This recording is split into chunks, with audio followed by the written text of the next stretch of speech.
కానీ కనీసం ఓఫీర్ గారిని పిలుస్తున్నావు అని చెప్పేసి నువ్వు ఏసన్న ఫోటోను ఇంకోరు ఫోటోను రాజ్బాబు గారి ఫోటో ఇస్తే నన్ను ఇన్సల్ట్ చేయటమే అది. అలాగే దేవుని దగ్గరికి వచ్చే మానసికమైన మనోఫలకము మీద ఉండే దేవుని ఫోటో కరెక్ట్గా ఈ బైబిల్లోని ఫోటోగా ఉండాలి. దేవుని స్తోత్రం కలుగును గాక. లేకపోతే వస్తాడు ప్రార్థనా గదికి, ఏంట్రా ఎవడు బొమ్మ వేశాడు, ఆ బొమ్మ నాది కాదు కదరా, నాతో మీటింగ్ పెట్టావు, వాల్ పోస్టర్ వేసావు, నువ్వు వేసుకున్న ఫోటో ఎవరితో, నాది కాదు అది. 104:34 వచనానికి ఉన్నటువంటి 104 కీర్తన 34 వచనానికి ఉన్న అర్థం ఇది. దేవుణ్ణి కూటానికి పిలిచినప్పుడు నువ్వు దేవుని ఫోటోను వేయాలి, ఇంకోటి ఫోటో వేయకూడదు. నీవు నీ మనస్సు మీద ముద్రించుకున్న దేవుని ఫోటో దేవునికి నచ్చాలి. దేవునికి స్తోత్రం కలుగును గాక. హల్లెలూయా. నేను పేరుకి అలాగ అంటాను, కానీ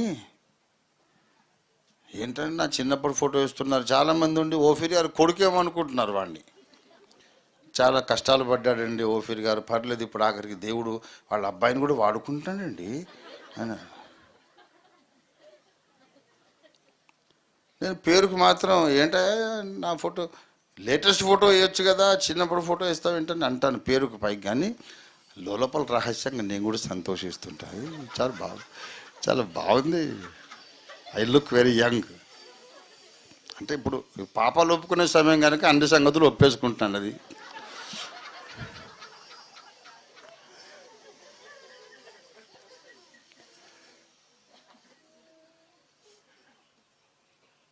నాకు చాలా సంతోషం. చిన్నప్పుడు ఫోటో వేస్తా, ఒకప్పుడు ఇంత అందంగా ఉన్నాను కదండి అనేది.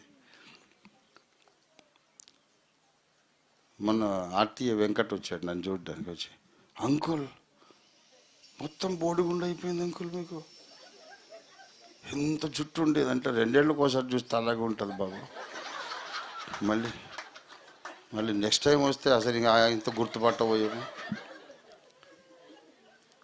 అవును అంకుల్ అంటే పాపం చాలా బాధల్లో, ఆయనకి ఎన్నో ఆరోగ్య సమస్యలు వచ్చినాయి, కోవిడ్ వాతావరణము, కొంతకాలం మనకు ఆరాధనలే ఇక్కడ జరగలేదు కదా, కొంచెం గ్యాప్ వచ్చిన ఈ లోపల టోటల్గా ఒకప్పటి క్రాఫ్ట్ నాకు లేదు.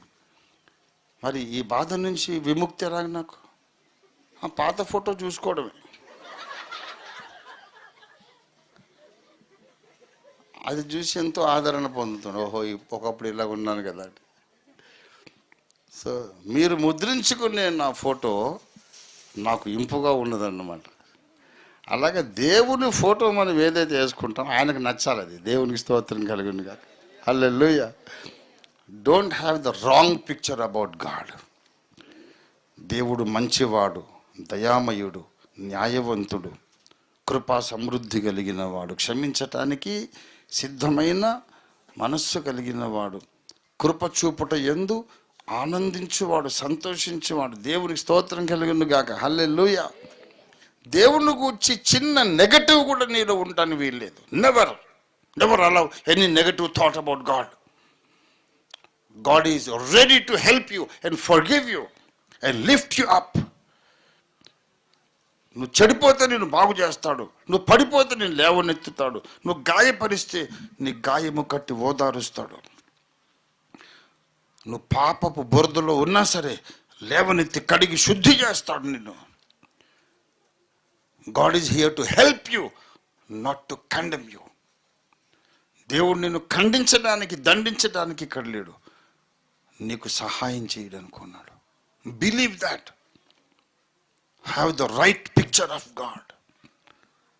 నేను దేవుణ్ణి ఓవర్టేక్ చేసినట్టు, నువ్వు నన్ను క్షమించను అని చెప్పినా నేను నమ్మను తండ్రి.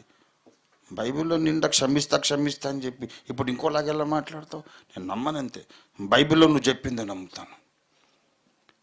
శబాష్, నాకు నచ్చేవరా, యు రియల్లీ ఆనర్డ్ మీ, నన్ను గౌరవించేవరా నువ్వు అన్నాడు ఆయన. మళ్ళీ ముందుకు వచ్చాను. ఎప్పటికప్పుడు దేవునితో అలా సమాధాన పడ్డందుకే ఇన్ని పుస్తకాలు, 1000 సంఘాలు తయారైనాయి. దేవునితో నడవటం నేర్చుకోవాలి. దేవుణ్ణి నమ్మి నువ్వు దేవునితో నడవాలి. దేవుని మంచితనాన్ని నమ్మి నడవాలి. దేవుని దయను, కృపను, ప్రేమను నమ్మి దేవునితో నడవాలి. అనుమానంతో నడవలేవు. రండి, ఇప్పుడు కూడా మళ్ళీ దేవుని మంచితనం మీద నమ్మకంతో మనం కృపాసనం దగ్గరికి, కరుణాపీఠం దగ్గరికి వద్దాం. రండి, ప్రార్థన చేసుకుందాం.